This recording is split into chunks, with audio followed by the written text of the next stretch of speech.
चलेगा। फाइनली मेरे प्यारे बच्चों, आज का ये वीडियो आप तमाम बच्चे के लिए काफी ज्यादा खास होने वाला है। लेकर के आ चुके हैं आप तमाम बच्चे के लिए क्लास 12th फिजिक्स का मेरे प्यारे बच्चों वो तमाम मॉडल पेपर से चुन करके आप सभी बच्चे के लिए पूरे आपका मेरे प्यारे बच्चों 70 गेस क्वेश्चन जो आपको यहां से परीक्षा में 100% अगर पूरा देख लेते हैं तो 70 में 70 की गारंटी बाबू ये हम लेते हैं। और देखिए आधा अधूरा जरूर देखेंगे मेरे प्यारे बच्चों, बिल्कुल नहीं देख के जाइएगा, ठीक है ना, पूरा देख के जाइएगा, क्योंकि इस वीडियो में वो चुनिंदे क्वेश्चन आपके लिए लाए हैं फिजिक्स का चुन करके जो शायद आप कभी देखे नहीं होंगे बाबू। चलिए शुरू करते हैं। सभी क्वेश्चन मॉडल पेपर पर होने वाले इंटरमीडिएट एग्जामिनेशन 2026 का पेपर आपके सामने है। भौतिक शास्त्र फिजिक्स से देख सकते हैं मेरे प्यारे बच्चों, कोई दिक्कत वाली बात नहीं है। और एग्जाम हॉल में अगर बात कर दे, समझने का प्रयास करेगा, थोड़ा यहां पर समझिएगा। एग्जाम हॉल में 1 से लेकर के 70 तक क्वेश्चन लेगा, जिसमें से किन्हीं 35 का उत्तर देना है और सभी क्वेश्चन मॉडल पेपर पर आधारित रहने वाले मेरे प्यारे लाल, ठीक है। तो चलिए बिना समय को गंवाए हुए शुरू करते हैं। पढ़िए वही जो आपके परीक्षा में हूबहू आएगा। पहला नंबर क्वेश्चन आपके स्क्रीन पे चलेंगे। कहता है मेरे प्यारे बच्चों, अस्थिर विद्युत क्षेत्र आपका क्या होता है? पहला नंबर में आंसर दीजिएगा। अस्थिर विद्युत क्षेत्र जो होता है मेरे प्यारे बच्चों, स्टैटिक इलेक्ट्रिक फील्ड, वो आपका क्या होता है, ठीक है ना। तो देखेंगे अस्थिर विद्युत क्षेत्र का अगर बात करें मेरे प्यारे बच्चों, ये आपका क्या लगाएंगे, संरक्षी लगाएंगे, कंजर्वेटिव जिसे बोला जाता है, ठीक है ना। पहला नंबर क्वेश्चन का आंसर क्या दीजिएगा, ऑप्शन नंबर ए इसका उत्तर हो जाएगा, संरक्षी हो जाएगा, ठीक है। चलिए आराम से देखिए, पीडीएफ वगैरह परचेज करना है 720191 25080 नंबर पे हाई लिख करके मैसेज करिए और 399 पे करके और जल्दी परचेज करिए। आइए दूसरा नंबर क्वेश्चन देखिए, कहता है पानी का परावर्तांक स्थिरांक आपका होता है। The dielectric constant of water is dash.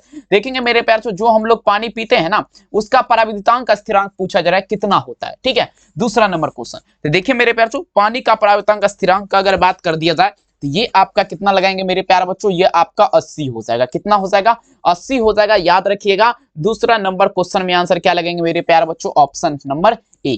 अब चलेगा तीसरा नंबर क्वेश्चन यहाँ पर आपके स्क्रीन पे, काफी इंपोर्टेंट है बाबू, और सीधे आपके एग्जाम के दृष्टिकोण से जो क्वेश्चन है बाबू वही क्वेश्चन आपको बता रहे। चलिए कहता है मेरे प्यारे बच्चों, आकाश तरंग के द्वारा संचरण के लिए उपयुक्त आवृत्ति क्या है? आकाश तरंग का बात किया जाए मेरे प्यारे बच्चों, ध्यान से समझिएगा। आकाश तरंग के लिए जो है ना, आपका संचरण के लिए उपयुक्त आवृत्ति का प्रास कितना होना चाहिए, आकाश तरंग का बात रहे, ठीक है।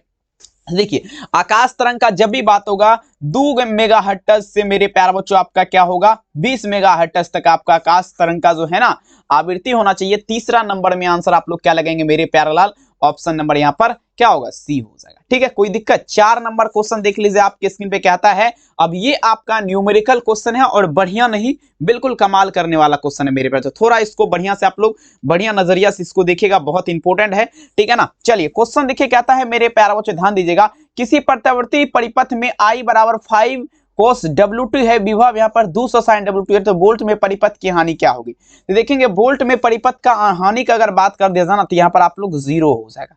कितना हो जाएगा मेरे प्यारे बच्चों, ऑप्शन नंबर डी 0 हो जाएगा। कोई दिक्कत, सभी से मेरा रिक्वेस्ट है वीडियो को लाइक कर दीजिए, चैनल को सब्सक्राइब कर दीजिए, क्योंकि ऑब्जेक्टिव क्वेश्चन का तैयारी धुआंधार अब आपका शुरू हो गया है, टेंशन बिल्कुल नहीं लेना, सभी क्वेश्चन लड़ाएंगे। आइए 5 नंबर क्वेश्चन कहता है ट्रांसफार्मर में विद्युत ऊर्जा को उष्मा ऊर्जा में रूपांतरण क्या कहा जाएगा बाबू? चलिए तैयार हो जाइए।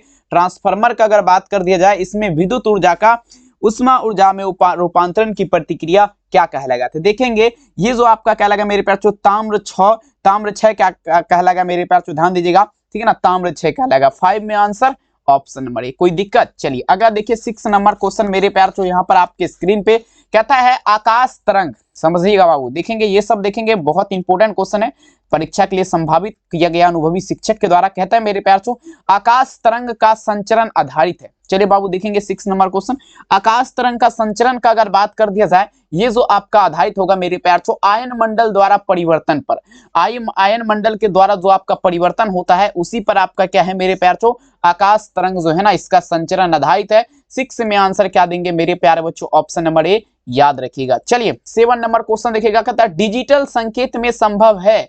चलिए देखेंगे 2016, अब देखेंगे एग्जाम लेवल का तैयारी, और साथ ही मेरे प्यारे बच्चों एग्जाम लेवल का क्वेश्चन भी आपके सामने हाजिर अब हो रहा है धीरे धीरे। चलिएगा डिजिटल संकेत में आपका पूछा जा रहा है क्या संभव होगा, ठीक है। तो देखिए बाबू, डिजिटल संकेत का अगर बात कर दिया जाए ना, इसमें 0 तथा में क्या होगा मेरे प्यारे, 1, 0 तथा 1 जो है ना, ये आपका क्या है बाबू, डिजिटल संकेत में आपका संभव है। और ये सब जो देख रहे हैं मेरे प्यारे 0-1 के बीच, ये सब बिल्कुल नहीं होगा। 7 नंबर में यहाँ पर अगर बात कर दिया जाए तो ऑप्शन ए लगाएंगे, भूलिएगा नहीं मेरे प्यार। चलेंगे 8वां नंबर क्वेश्चन देखिए कहता है मांडुलन वह देखेंगे वह युक्ति है जिससे क्या होगा। देखिए मांडुला सबसे पहले ध्यान दीजिएगा कितनी तीन प्रकार के होते हैं, आयन मांडुला, आवृत्ति मांडुला, कला मांडुला, ठीक है। लेकिन यहाँ पर देखेंगे वह युक्ति है जिससे क्या होता है। देखेंगे मॉड्यूलेशन का अगर बात कर दिया जाए मेरे प्यार, मांडुला से क्या होता है, एक रेडियो वाहक आवृत्ति एवं जानकारी जो है ना उसको अंकित किया जाता है, समझ रहे ना बाबू। यही आपका मांडुला का कार्य है, याद रखेंगे। 8 नंबर क्वेश्चन का आंसर क्या दीजिएगा, ऑप्शन नंबर ए। कहते हैं वो दिन वो नजारा भी आएगा, समंदर है तो किनारा जरूर आएगा, मेहनत करते रहिए और बहुकाल करते रहेंगे। चलिए धारावाही उपलब्धि के लिए अल्फा तथा बीटा पैरामीटर के बीच संबंध रिलेशन क्या होगा, the relation between alpha and beta पूछा जा रहा है मेरे प्यार। Parameters for current given is dash का बात किया जा रहा है, ठीक है। तो देखेंगे बाबू ध्यान दीजिएगा, धारावाही देखेंगे, धारा देखेंगे धारा लंबित के लिए ना, धारा लंबित के लिए तो देखिए बीटा बराबर जो फॉर्मूला होता है बाबू ध्यान दीजिएगा, बीटा बराबर फॉर्मूला क्या होता है, अल्फा बटा 1 माइनस क्या होगा अल्फा, ठीक है ना, देख लेंगे। तो 9 नंबर में आंसर क्या दीजिएगा, ऑप्शन नंबर ए, भूलिएगा नहीं। चलिए अगला देख लीजिएगा 10 नंबर क्वेश्चन। देखिए पीडीएफ वगैरह का इस नंबर पे आप लोग परचेज कर सकते हैं, कोई दिक्कत वाली बात नहीं है, मैसेज कर सकते हैं। आइए प्रत्यावर्ती विभव पर लगने वाला दिष्ट धारा उत्पन्न करने वाला संयंत्र का नाम। अब देखेंगे मेरे पास प्रत्यावर्ती धारा विभव पर लगने वाला दिष्ट धारा उत्पन्न करने वाली संयंत्र का नाम बताइए, जो दिष्ट धारा उत्पन्न करता है मेरे प्यार। और साथ ही मेरे प्यार वो प्रत्यावर्ती विभव पर भी लगता है और दिष्ट धारा भी उत्पन्न करता है, तो वो आपका संयंत्र का नाम बताइए जरा क्या होगा सभी बच्चे, ठीक है। तो देखेंगे 10 नंबर में अगर बात कर दिया जाए तो ये आपका दिष्टकारी हो जाएगा, क्या होगा, दिष्टकारी, ठीक है ना। 10 में आंसर क्या लगेंगे मेरे प्यार, ऑप्शन से दिष्टकारी हो जाएगा, ठीक है।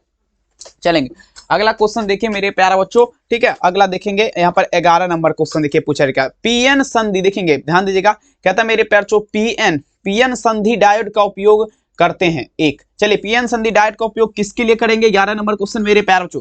पीएन संधि डायोड का उपयोग का अगर बात कर दिया जाए डियर, तो ये आपका दृष्टिकारी की तरह करते हैं, दृष्टिकारी की तरह। ये सब क्वेश्चन देखेंगे बहुत दिन के बाद हम ला रहे हैं, ठीक है ना। ये बिल्कुल नया क्वेश्चन है, 100% नया और नवेला है, ठीक है। चलिए अब देखिए शुद्ध जर्मेनियम प्राप्त होता है, ये सब क्वेश्चन पढ़े थे क्या, बिल्कुल नहीं पढ़े होंगे। 12 नंबर क्वेश्चन मेरे पे ये सब क्वेश्चन विलुप्त हो गया था। आइए कहता है शुद्ध जर्मेनियम प्राप्त होता है, उसमें मिलाया जाता है। देखिए शुद्ध जर्मेनियम कैसे हमें प्राप्त होगा, क्या उसमें मिलाया जाएगा, तो मेरे प्यारों शुद्ध जर्मेनियम हमें प्राप्त होगा 12 नंबर में चलेगा। तो देखेंगे उसमें इंडियम, थोड़ा सा इंडियम धातु को उसमें मिक्सिंग कर दिया जाएगा तो शुद्ध जर्मेनियम हमें प्राप्त हो जाएगा।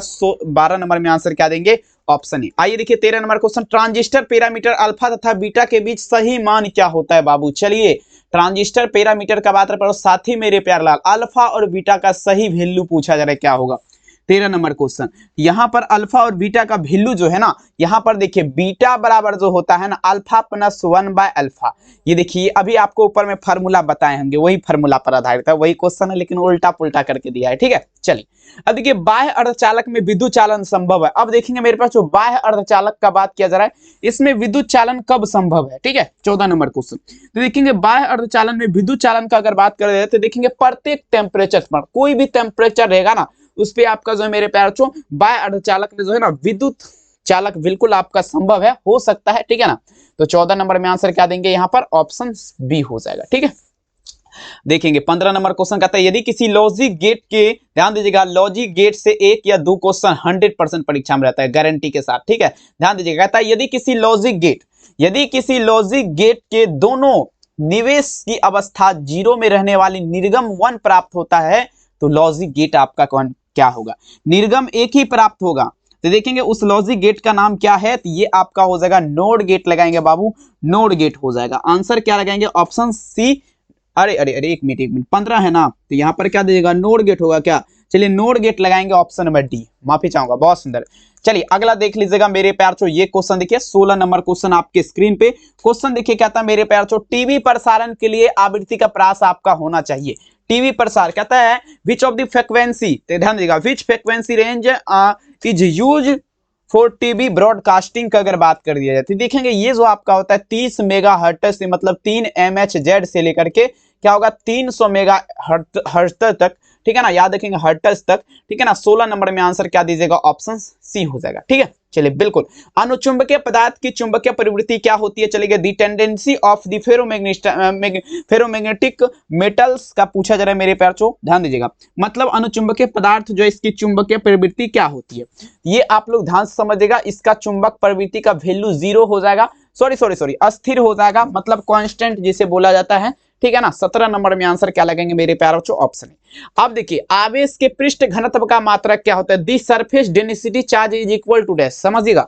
तो देखेंगे बाबू ध्यान समझेंगे, आवेश का पृष्ठ घनत्व का जब भी बात होगा cm के पावर में -2 लगाएंगे, कूलम मीटर के पावर में -2, 18 नंबर में आंसर क्या लगाएंगे, ऑप्शन नंबर। कहते हैं वो दिन वो नजारा भी आएगा समंदर है, तो बिल्कुल मेरे प्यार चो किनारा आएगा। मेहनत आप लोग करते रहिए और भौकाल बिल्कुल हो जाएगा एग्जाम में। चलिए कहता है दी angle of minimum derivation with the prism reflective index and prism angle A is dash. देखिए कहता है एन अपवर्तनांक के प्रिज्म वाले पतले प्रिज्म का, देखेंगे पतला वाला का जब भी बात होगा तो पतले वाले के लिए n-1 इंटू ए फॉर्मूला आपको बता चुके हैं, बी विकल्प यहाँ पर आंख बंद करके लगा दीजिए, ठीक है ना। ज्यादा क्वेश्चन पढ़ने का क्या जरूरी है, ठीक है। चलिए देख लीजिए, याद कर लीजिए। कहता है किसी तर्क के द्वारा, ध्यान दीजिएगा, किसी तर्क के द्वारा दोनों निवेशी को केवल अवस्था एक में रहने पर निर्गम, वही क्वेश्चन है। तर्क आपका क्या प्राप्त होगा, तो देखेंगे मेरे प्यार चो ये जो है ना नॉट गेट, यहाँ पर क्या लगेंगे, थोड़ा इसमें हम कंफ्यूजन है क्योंकि यहाँ पर देखेंगे, ठीक है ना, नोड गेट होना चाहिए, लेकिन यहाँ पर देखेंगे बिल्कुल लगा सकते हैं सी, कोई दिक्कत वाली बात नहीं, ठीक है ना, एक ही हो है ना। अब देखिए चुंबकीय ध्रुव पर नमन कोण का मान क्या होगा, the angle of dip magnetic pole will be dash. मतलब देखेंगे मेरे प्यार चो पृथ्वी का जो है ना चुंबकीय ध्रुव जो है उस पे नमन कोण का मान, ठीक है ना। तो नमन कोण का मान उस पृथ्वी के चुंबकीय ध्रुव पर नमन कोण का मान कितना होता है, 90 डिग्री होता है। लेकिन यहीं पर अगर आपको पूछ देगा विषुवत रेखा पर नमन कोण का मान कितना होता है, 0 डिग्री होता है, ठीक है। लेकिन यहाँ पर 90 डिग्री आपको लगाना है, बिल्कुल मेरे पास जो बेफिक्र होकर के आंसर सी। अगला देख लीजिए, कहता है लेंज का नियम किस भौतिक राशि के संरक्षण सिद्धांत पर आधारित है। लेंज का नियम का अगर बात कर दिया जाए मेरे प्यारे बच्चों, तो ये ऊर्जा संरक्षण सिद्धांत पर आधारित होगा। 22 नंबर में क्या लगाएंगे, एनर्जी, बिल्कुल सी उत्तर। तो इस देखिए विद्युत परिपथ की शक्ति क्या होती है, कहता है in the power of an electric current. मतलब देखेंगे मेरे पास जो विद्युत परिपथ जो है इसकी शक्ति क्या होती है। देखिए विद्युत परिपथ की शक्ति का अगर बात कर दिया जाती है आपका v²/r फॉर्मूला आपको बताए थे, 9th में भी पढ़े होंगे ये फॉर्मूला, ठीक है ना, काफी इंपोर्टेंट है, ठीक है ना, काफी गजब का सेशन है बाबू। चलिए सभी से मेरा आग्रह है वीडियो को लाइक कर दीजिए, चैनल्स को सब्सक्राइब कर दीजिए, अपने दोस्त में शेयर कर दीजिए। 1 ओम समतुल्य है, 1 ओम इज इक्विवेलेंट टू डैश। देखेंगे मेरे पास जो 1 ओम आपका किसके समतुल्य होगा, तो देखेंगे 1 ओम जो है आपका समतुल्य है ना 1 वोल्ट बटा एम्पियर। 1 ओम किसके समतुल्य होगा, तो 1 वोल्ट बटा मेरे प्यार जो एम्पियर के समतुल्य होगा, 1 वोल्ट बटा एम्पियर। 24 में आंसर ऑप्शन नंबर क्या लगाएंगे, ए हो जाएगा, ठीक है ना। कहते हैं मेरे प्यार चो ना पूछो मेरी मंजिल कहाँ है, अभी तो हमने सफर का इरादा किया है, ना हारूंगा हौसला ये हमने किसी से नहीं, अपने आप से बिल्कुल वादा कर लिया है। बिल्कुल कर लीजिए वादा, क्योंकि मेरे प्यार बच्चों वादा तो टूट जाता है, लेकिन यहाँ पर बिल्कुल मेरे प्यार चो वादा नहीं टूटने वाला, आप लोग मेहनत करते रहिए। आइए कहता है मेरे प्यार चो एसआई मात्रक में चुंबकीयशीलता की इकाई क्या होती है, तो देखेंगे एसआई मात्रक, कहता है दी unit of magnetic in SI unit. देखेंगे H/m मतलब क्या होगा बाबू, हेनरी पर मीटर लगाएंगे। 25 नंबर में आंसर क्या दीजिएगा, ऑप्शन नंबर सी, हेनरी पर मीटर, ठीक है। चलेंगे बहुत बढ़िया मेरे प्यार से, नेक्स्ट क्वेश्चन देखेंगे आपके स्क्रीन पे, समझने का प्रयास करेंगे। यहाँ पर आप लोग क्या दीजिएगा, ठीक है ना, क्या लगाएंगे, यहाँ पर समझने का प्रयास करेंगे। दौर कहता है रेडियो तरंग की उत्पत्ति किसके द्वारा होती है। रेडियो तरंग जो है मेरे प्यार से इसका उत्पत्ति किसके द्वारा होता है, सभी बच्चे ध्यान दीजिएगा। तो रेडियो तरंग की उत्पत्ति की अगर बात कर दिया जाए मेरे प्यार से, तो दौलित इलेक्ट्रॉन के द्वारा होगा। किसके द्वारा, दौलित इलेक्ट्रॉन के द्वारा, ठीक है। चलेंगे आंसर क्या दीजिएगा, ऑप्शन नंबर ए।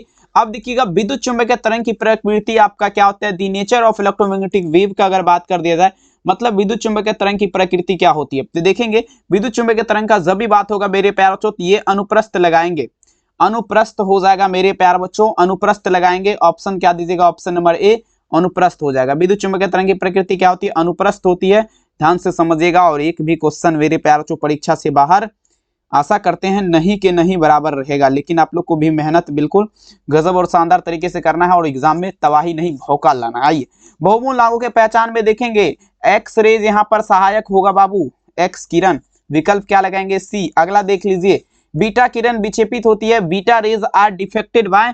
बीटा किरण मेरे प्यार चो किसके द्वारा, देखेंगे विद्युतीय और चुंबकीय क्षेत्र दोनों लगाएंगे, ठीक है ना। विद्युतीय क्षेत्र मतलब electric field and magnetic field लगा सकते हैं। यहाँ पर आंसर क्या दीजिएगा, ऑप्शंस यहाँ पर बी डी लगा सकते हैं, ठीक है। अगला देख लीजिएगा नेक्स्ट क्वेश्चन आपकी स्क्रीन पे क्या कहता है। अब यहाँ पर देखिएगा चुंबकीय क्षेत्र में वेक्टर बी, विद्युत क्षेत्र ई अनुपात B/E है, तो मात्रा क्या होगा, सभी बच्चे ध्यान दीजिएगा, ठीक है। चलिए लगाते चलेंगे मेरे प्यार तो यहाँ पर आप लोग ध्यान दीजिएगा क्या होगा, चुंबकीय क्षेत्र वेक्टर ई अनुपात। देखेंगे यहाँ पर मात्रक का अगर बात कर दिया जाए तो ये मात्रक SM इनवर्स हो जाएगा। यहाँ पर क्या लगाएंगे, मात्रक का अगर बात कर दिया जाए तो SM इनवर्स हो जाएगा, आंसर क्या दीजिएगा बी। अगला देख लीजिएगा मेरे प्यार को, कहता है फोटोग्राफी में आप देखेंगे फोटोग्राफी के लिए प्रयुक्त फिल्म, देखेंगे पोलराइड यहाँ पर लगा सकते हैं मेरे प्यार को, इसके द्वारा जो है ना फिल्म जो आपका यूज किया जाता है पोलराइड किया जाता है, ऑप्शंस क्या लगाएंगे ए। नेक्स्ट लेवल का क्वेश्चन देख लीजिए आपके स्क्रीन पे, कहता है विद्युत चुंबकीय तरंग के अस्तित्व प्रायोगिक पुष्टि करने वाला वैज्ञानिक कौन था। चलिए लगाते चलेंगे, विद्युत चुंबकीय तरंग के प्रायोगिक पुष्टि करने वाला वैज्ञानिक आपका कौन था, एक बार जल्दी लगा दीजिएगा, लगाते चलेंगे मेरे प्यार, ठीक है। विद्युत चुंबकीय तरंग के अस्तित्व प्रायोगिक पुष्टि करने वाला वैज्ञानिक आपका कौन था मेरे प्यार बच्चों, तो ये आपका क्या होगा, हर्ट्ज हो जाएगा। 32 में आंसर क्या देंगे, ऑप्शन नंबर सी हर्ट्ज। 33 नंबर देख लीजिए, क्या कहता है निम्नलिखित में से सबसे अधिक तरंगदैर्ध्य आपका किसका होता है, सबसे अधिक तरंगदैर्ध्य आपका किसका हो जाएगा, सभी बच्चे ध्यान दीजिएगा। देखेंगे सबसे अधिक तरंगदैर्ध्य का अगर बात कर दिया जाए मेरे प्यारे बच्चों, ध्यान दीजिएगा, तो ये आपका किसका होगा, गामा किरण का हो जाएगा। 33 में आंसर क्या दीजिएगा, option number D gamma rays का, ठीक है। चलेंगे अगला क्वेश्चन देखिएगा, नेक्स्ट क्वेश्चन आपके स्क्रीन पे पूछा जा रहा है, क्या देखेंगे तरंगदैर्ध्य के बढ़ते क्रम में आपका देखेंगे प्रकाश का रंग कैसा होता है। देखेंगे मेरे प्यारे, अगर हम तरंगदैर्ध्य बढ़ाएंगे तो प्रकाश का देखेंगे रंग कैसा होगा, सभी बच्चे ध्यान दीजिएगा। तरंगदैर्ध्य के बढ़ते क्रम में प्रकाश का रंग कैसा होगा, सभी बच्चे ध्यान दीजिएगा मेरे प्यारे। तरंगदैर्ध्य अगर बढ़ाएंगे तो प्रकाश का रंग कैसा होगा, तो ये नीला पीला लाल हो जाएगा, नीला पीला लाल, आंसर क्या देंगे, ऑप्शन नंबर डी नीला पीला लाल। नेक्स्ट चलेगा, परावैंगनी विकिरण को फोकस करने के लिए किस पदार्थ का लेंस प्रयुक्त करेंगे, परावैंगनी किरण को फोकस करने के लिए किस पदार्थ का लेंस प्रयुक्त करेंगे, देखेंगे मेरे प्यार छो, क्वार्ज मतलब कहाँ, यहाँ पर क्वार्ज का प्रयुक्त करेंगे, ऑप्शन नंबर क्या लगेंगे ए, ठीक है। अगला देख लीजिएगा, कहता है अवरक्त किरण के लिए अवरक्त किरण के अध्ययन के लिए जिस पदार्थ का, अब देखेंगे क्वेश्चन देखेंगे लॉजिकल है लेकिन देखेंगे काफी ज्यादा खास है, ठीक है ना। हाँ चलेंगे, ध्यान दीजिएगा, कहता है मेरे प्यार अवरक्त किरण के अध्ययन के लिए जिस पदार्थ का देखेंगे रॉक साल्ट यहाँ पर लगाएंगे, रॉक साल्ट का उपयोग किया जाएगा। देखेंगे अवरक्त किरण के अध्ययन के लिए जो पदार्थ का प्रिज्म उपयोग करेंगे ना वो आपका रॉक साल्ट हो जाएगा, याद रखिएगा मेरे प्यार, ठीक है। रॉक साल्ट, सभी बच्चे ध्यान से समझिए और एग्जाम में बिल्कुल मेरे प्यार आपको भौकाल करके आना है। चलेंगे अगला क्वेश्चन देख लीजिएगा, नेक्स्ट क्वेश्चन आपके स्क्रीन पे पूछा जाएगा, सबसे अधिक आवृत्ति होती है, सबसे अधिक आवृत्ति की अगर बात कर दिया जाए, ध्यान समझेंगे मेरे प्यार। 37 नंबर क्वेश्चन, 37 में विकल्प क्या लगाएंगे आप लोग, तो ये आपका हो जाएगा गामा किरण से लगाएंगे, ऑप्शन नंबर डी। अगला देखिए कहता है, अब ये देखिए ये सब कहाँ था क्वेश्चन, पता नहीं यार। विद्युत चुंबकीय तरंग में दोलनी विद्युत क्षेत्र मेरे प्यार बच्चों ध्यान दीजिएगा, और चुंबकीय क्षेत्र में संबंध सी बराबर जो फॉर्मूला होता है ई नोट बटे क्या लगेंगे बाबू, बी नोट हो जाएगा, ई नोट बटे बी नोट, ऑप्शंस क्या लगाएंगे ए।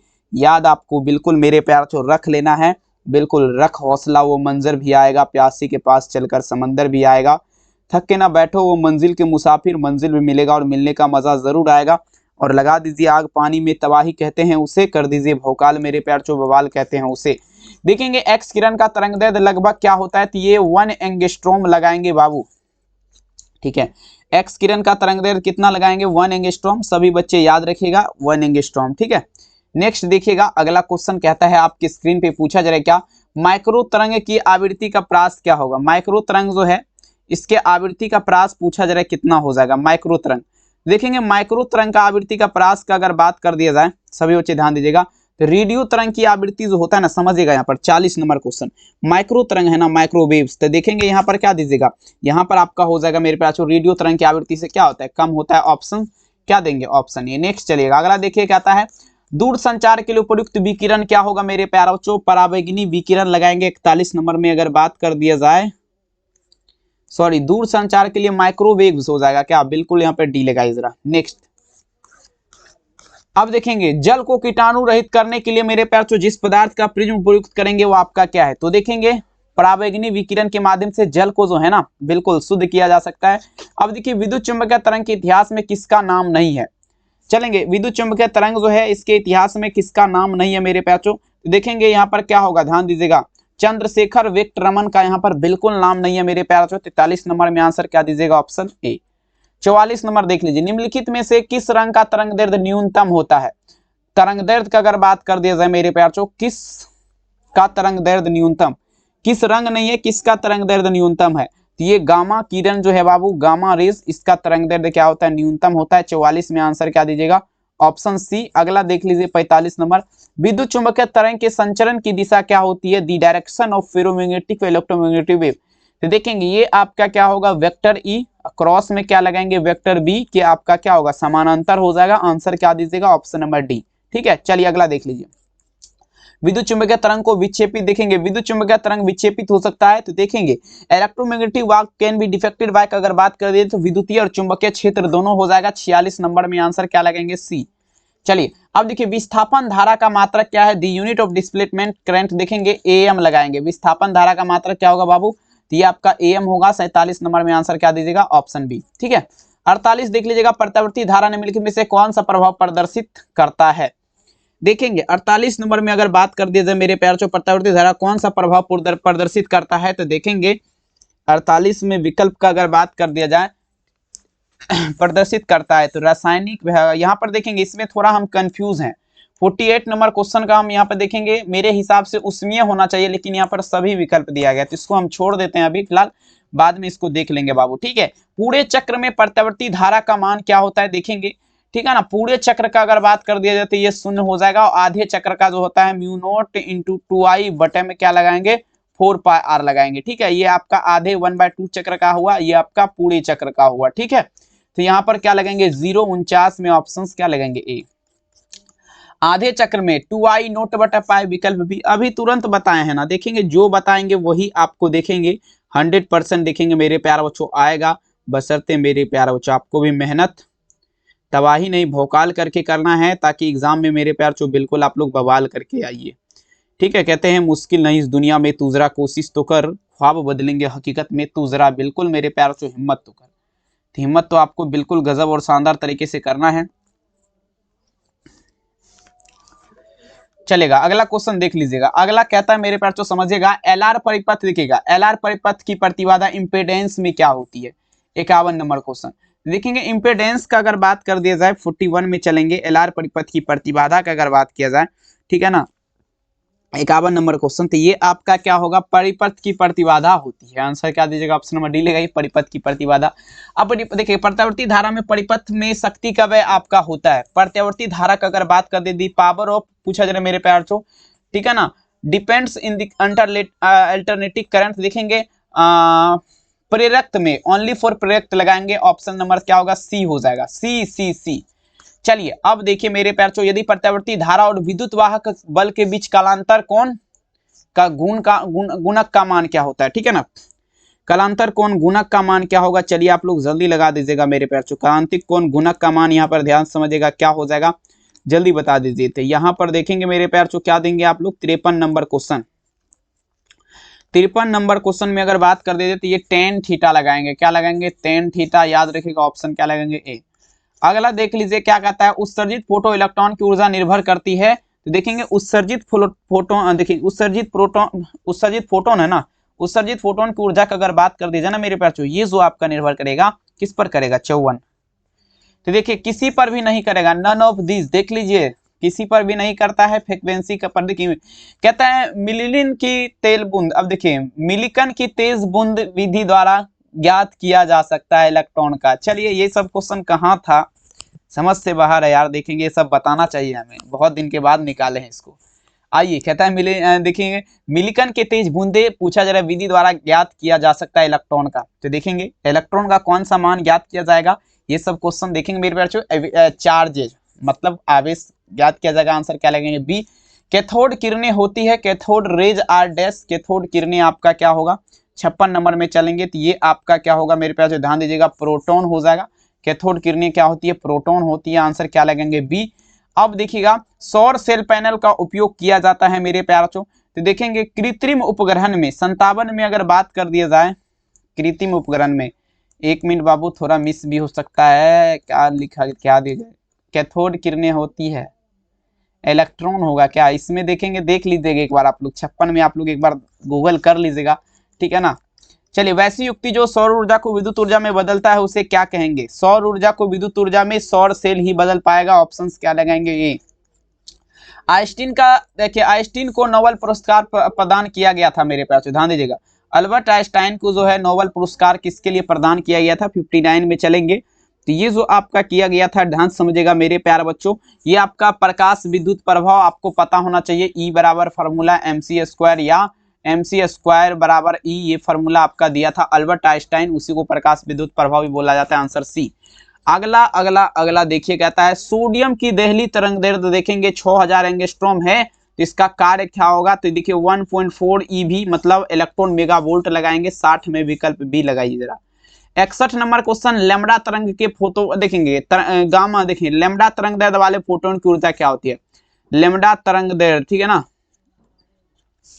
तो ये आपका hc बटे में क्या होगा बाबू? लैम्ब्डा होगा, hc बटे लैम्ब्डा। 61 में आंसर क्या लगेंगे? ऑप्शन नंबर बी, hc बटे लैम्ब्डा। अगला देख लीजिए, इनमें से कौन आवेश रहित है? आवेश रहित का अगर बात कीजिए किस पर आपका चार्ज है, तो ये आपका क्या होगा? प्रोटॉन हो जाएगा। प्रोटॉन पर आपका चार्ज है। 62 में आंसर क्या देंगे? Option D, proton. 63 नंबर में चलिएगा बाबू, नेक्स्ट क्वेश्चन, निम्नलिखित में से अब देखिएगा किस धातु का कार्यफलन आपका न्यूनतम है? तो देखिए न्यूनतम का अगर बात कर दिया जो भी कार्यफलन का, ठीक है, 63 नंबर, तो ये बेरियम का कार्यफलन यानी कि BE बेरियम BA होता है ना, इसका कार्यफलन न्यूनतम होता है। यदि किसी धातु का कार्यफलन देखेंगे मेरे प्यार जो 2 क्या है 8 eV है, तो देहली तरंग दैर्ध्य क्या होगा? इसका हम निकालने के लिए आपको सिखाएंगे अगला वीडियो में। तब तक में आप लोग देखेंगे, देख लीजिए यहाँ पर 5000 एंगस्ट्रॉम लगा दीजिए। इसको हम पूरा एक्सप्लेनेशन करेंगे नेक्स्ट वीडियो में, ठीक है बाबू। चलिए, देहली तरंग दैर्ध्य कैसे निकाला जाता है? प्रकाश विद्युत सेल आपका क्या है? 65 नंबर में आप लोग ध्यान दीजिएगा, प्रकाश विद्युत सेल का कार्य बताए जरा। तो ये प्रकाश विद्युत सेल विद्युत ऊर्जा को प्रकाश में बदल देता है। क्या करता है? विद्युत ऊर्जा जो है इसे प्रकाश में तब्दील कर देगा। 65 में आंसर क्या देंगे? Option A. अगला देखेंगे मेरे प्यार से, कहता है फोटोन की ऊर्जा क्या होती है? दी energy of photon is dash, देखेंगे HV। HV आपका क्या होता है? फोटोन की ऊर्जा होती है। ऑप्शन क्या दीजिएगा? ए। अगला देख लीजिए, कहता है द्रव तरंग की देखेंगे द्रव तरंग सिद्धांत प्रतिपादन थे। देखिए द्रव तरंग का सिद्धांत किसने दिया था? ये हाइगेंस की H. विल्सन के द्वारा दिया गया था, ठीक है ना, याद रखिएगा मेरे प्यार। ऑप्शन क्या लगेंगे? सी। अब देखिए रेडियो तरंग की उत्पत्ति किसके द्वारा होती है? चलिए ध्यान से समझिएगा मेरे प्यारे बच्चों। रेडियो वेव्स जनरेट बाय दोलित इलेक्ट्रॉन बाय, देखेंगे मेरे प्यारे स्कॉटिंग इलेक्ट्रॉन्स लगा सकते हैं यहाँ पर। 58 नंबर में आंसर क्या होगा? ऑप्शन ए, दोलित इलेक्ट्रॉन के द्वारा होगा। नेक्स्ट चलिएगा, PDF वगैरह परचेज करना है तो मैसेज कर सकते हैं आप लोग 7029125280 पे। विद्युत चुंबकीय तरंग की प्रकृति होती है, ये ट्रांसवर्स हो जाएगा यानी कि अनुप्रस्थ हो जाएगा। 69 में ऑप्शंस क्या लगाएंगे? ए। अगला देख लीजिएगा, 70 नंबर, बहुमूल नागों के पहचान में सहायक है, तो देखेंगे परावैगिनी विकिरण लगा सकते हैं। सॉरी बहुमूल नागों की पहचान में सहायक आपका क्या होगा मेरे प्यारों? एक्स किरण, बिल्कुल। 70 में सी लगाइए। और वीडियो कैसा लगा कमेंट में लिखिए, चैनल को सब्सक्राइब करिए बिल्कुल मेरे प्यारों। 100% एग्जाम में तबाही करने वाला सारे के सारे क्वेश्चन आपको बता दिया हूँ। सभी मॉडल सीट से प्रश्न चुना गया था। बहुत धन्यवाद। इस मॉडल पेपर को अगर आपने देख लिया तो दिल से धन्यवाद। फिर से वही मुलाकातें होगी, सारे जहां में बातें होगी, ठीक है। मिलेंगे नेक्स्ट क्लास में 8 बजे रात में। आप लोग तैयार रहिए, हम भी तैयार हैं हिंदी की पढ़ाई करने के लिए, ठीक है। बहुत बहुत धन्यवाद। मिलेंगे हिंदी क्लास में। Thank you.